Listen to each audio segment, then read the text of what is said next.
สบายดียามที่อยากเศร้าๆพี่น้องมารีวิวรถไถพี่น้องของลูกชายพี่น้องหลังจากยังได้รถไถน้อยเนาะก็เลยพอเลยจัดให้พี่น้องรถไถใหม่เอี่ยมเลยพี่น้องฮากลินได้มือสองมือวันนี้พี่น้องนอนไปเลย พอบ่มีเงินซื้อให้เนาะก็เลยเอาไม้อะไรเฮ็ดให้พี่น้องมาสบายดีลูก สบายดี มาพี่เบิ้งกล้องพี่สบายดีทุกคน สบายดีทุกคน พ่อแม่พี่น้อง พ่อแม่พี่น้อง สู้ขู่สู้คน สุขคน มือนี้ วันนี้ ลูกมาหลินรถ ลูกมาลินรถ รถไถ รถไถ ของพ่อเฮ็ดให้ ของพ่อเฮ็ดให้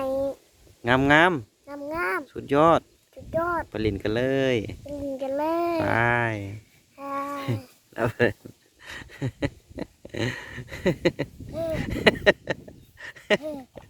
อันนั้นพูดอะไรนะ นั่นแม่ แม่บ่คิดว่าเป็นแม่เด้อ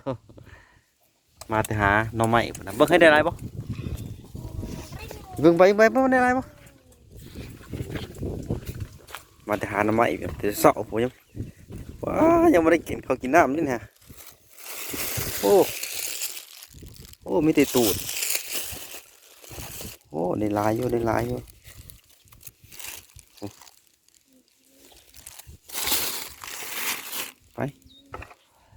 ่หิวข้าวไปจักยังบ่ได้เฮ็ดกินหยังเลยมาทานน้ำไม้แต่เช้าโหมาเบิ่งนกสายต่อ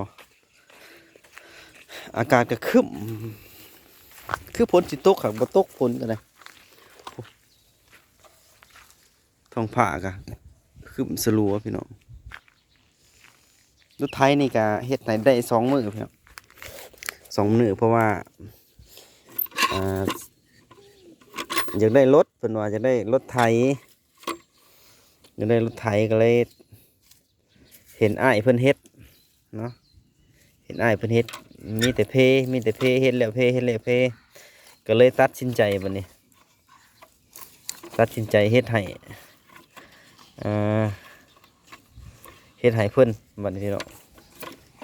ก็เอาเน้นหนาเลยพี่น้องก็เอาไม้เอาหยังมาเฮ็ดให้เนาะพี่น้องเนาะจอดนะพี่น้องบ่นี่รถไถหน่อยพี่น้อง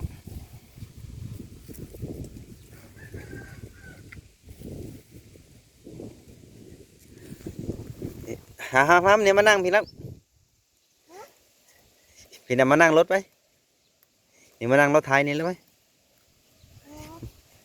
นั่งลงเออเดี๋ยวอย่าเพิ่งไปพี่หันนะพี่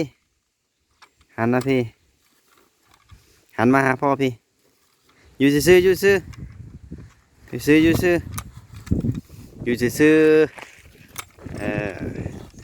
หันนะพี่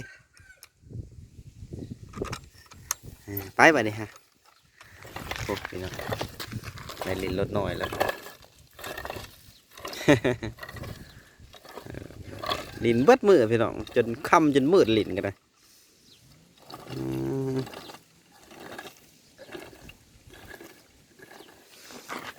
ไปแล้วพี่น้อง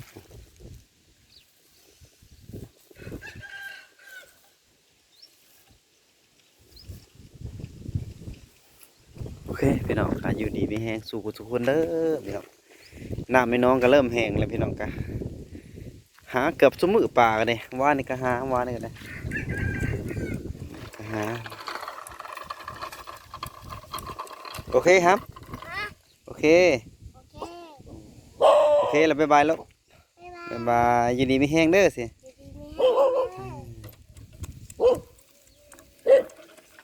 ไปแล้วพี่น้องไปแล้ว